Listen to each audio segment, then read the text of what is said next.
As of 2022, trap music is the most popular sound of the 21st century. It's been dominating the rap scene for 2 decades. It's taken the Latin world by storm with Latin trap. The sound has crossed cultural boundaries all across the world, and we even got a museum in Atlanta, courtesy of the big homie t.i.p. Now, trap music has seen tremendous evolution throughout its 20 years as a subgenre of rap music. I think the most interesting change about trap music tells a story of how the subgenre went from being the theme music for drug dealers to a medicated melody for drug users. And the question we asking today is, how did this change happen? In order to find the answer, I think we got to start this thing all the way at the beginning. Trap music was born in the ATL by the witty words of the rapper t.i.p. And even though rhymes about the trap been delivered since the early 90s, T.I.'s second studio album, Trap Music, officially coined the term and paved the way for the sound. Then the second wave of trap music hit when the rookie genre was elevated by the street-dominating album Trap or Die by the breakout artist Young Jeezy. So it's an undisputed fact that T.I. is the father of trap music, Young Jeezy is the crown prince, and Gucci Mane is the high priest who brought in the third wave of the industry commanding trap music that made the genre a boss player in the game. So for those who ain't know, that's the history of the first generation of trap music. Now, during the formative and maturing years as a rap genre, the storytelling of trap music was defined by the life of a drug dealer and, in general, a black market businessman and entrepreneur. Now, although selling drugs to your own community is heavily criticized, and the big homie Pimp C famously called out the trap rappers of that era about not telling the dark side of the dope game, T.I.'s albums, Trap Music and Urban Legend definitely shined a light on the losses and incarcerations of selling drugs, and even though Jeezy kept his rhymes light, projects like Thug Motivation and The Inspiration were all about influencing bros to elevate out the streets. And we should never forget, drug trade in America has always been heavily distributed by the US government, and half of drug addicts nowadays get their fix from the law-abiding pharmaceutical companies. Shout out to Big Pharma and all their lawsuits from dead bodies, but more on those guys later. First, I gotta pose a question. Now that we know how trap music started, representing the enterprising spirit of drug dealers, how did trap music evolve or devolve to where it is today as a heavily influencing drug addiction?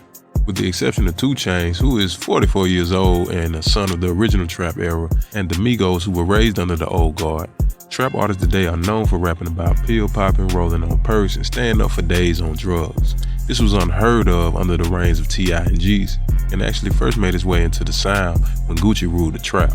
But even in Gucci Mane's time, drug usage was never the central theme of the trap sound. It was still about getting money. But nowadays, rappers name themselves after drugs instead of drug lords, overdose on drugs as much as rock stars used to, and have ultimately rewritten the narrative and culture of trap music as a whole. Now I know I ain't the first one to point that out. So let's really get to the why and how this brand of music went from $1 million trap house to a Malibu-style opioid clinic. Now this is where Future entered the story. The Atlanta-based rapper hit the scene hard in 2010 with a unique trap sound and staked his claim with the mixtapes Dirty Sprite and True Story. Without a doubt, Future brought on the 4th wave of trap music as an Atlanta-centered genre, and although Dirty Sprite was a breakout mixtape, drug usage wasn't really the sole plot of the rapper's storytelling. His music was defined by life struggles, relationships with women, and bangers for the club. Then the switch happened. By the fall of 2012, Future was the hottest new artist in the game in full command of the ear of the people, and he dropped a mixtape called Molly World. And trap music ain't been the same since. The mixtape Molly World was dropped at a critical point in American drug culture when the term Molly was first grabbing mainstream attention, piquing the curiosity of partiers and pill poppers everywhere. This was also the beginning of the second wave of the drug culture being labeled an opioid health crisis of eco-political proportions. And when it came to trap music, Future, with his hands gripping the loudest mic in the rap game, led the charge into the new era of trap music, forever shifting the sound from an anthem of hustlers to an audible Adderall for users. Now let me make this clear. I am in no way accusing Future of being the sole influence of drug addict culture in rap music. However, it's undeniable that he set a new standard of unashamed drug dependency in trap music, and even to this day there is a consensus across the board that Future is the #1 drug influencer in the rap game. Mask Off alone forever cemented his legacy to that fact, and it all started with Molly World being released at the junction of the rise of meth usage across cultural lines and the second coming of the opioid epidemic. And now we take this Decode to the next level. See, Future wasn't the only popular drug influencer during this period. We saw a full-scale industry obsession with MDMA and opioids from rappers to pop icons like Miley Cyrus, and even Madonna ancient behind talking about Molly at her concerts. Now, even if we call out Madonna, Hannah Montana, and Future for using a new drug trend to drive album sales and concert tickets, why would Future keep up this charade a whole 10 years later? If it was a marketing scheme then, it has to be a marketing scheme now. Because unlike many other rappers, Future has yet to overdose or have any serious health issues or career-altering events for a man who claims to do Molly, perks, Xanax, and lean on a regular. So the real question becomes, who stands to gain the most from the mass influence of drug addiction within popular music? And more critically, who would have the funding to incentivize top artists across the mainstream music landscape to promote products packaged and prescribed at your local pharmacy? The answer may be very simple. As they say, follow the money.